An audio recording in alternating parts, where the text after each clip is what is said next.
বৈদ্যুতিক তারে ঝুলছে স্কচ টেপে মোড়ানো বস্তু। পলিথিন দিয়ে ঢেকে রাখা এমন বস্তু দেখে মানুষের সন্দেহ তৈরি হয়। এলাকায় ছড়িয়ে পড়ে বোমা আতঙ্ক। ঘটনাস্থলে ভিড় জমায় উৎসুক মানুষ। 15 আগস্ট সকালে এই ঘটনা ঘটে।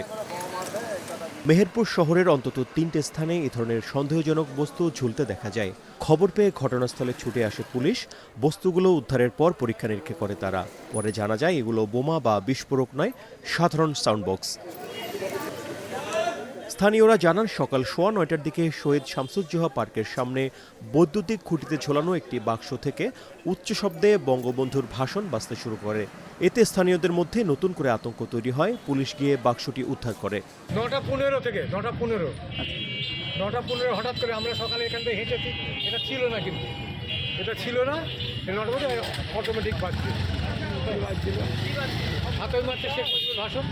9:15 দিকে দেখি এখানে হঠাৎ শেখ মুজিবুর রহমান সাহেবের ভাষণ বাজতেছে। তো আমরা দেখছি কোন দিকে বাজছে না বাজছে, তাকাতে দেখি এই যে সোনালী ব্যাংকের গলিতে ডিশের তার না ইন্টারনেটের তারের ওখানে হুক দিয়ে বাঁধানো একটা বক্সে ভাষণ বাজতেছে। এরপর এখানে পুলিশ ছিল, পুলিশ সাথে সাথে বাঁশ দিয়ে সেটাকে ঠেলা মেরে ফেলে দেয়। মেহেরপুর সদর থানার ওসি বলেন, আতঙ্কিত হওয়ার কিছু নেই। উদ্ধার হওয়া বাক্সগুলোতে কোনো বিস্ফোরক বা বোমা জাতীয় কিছু ছিল না।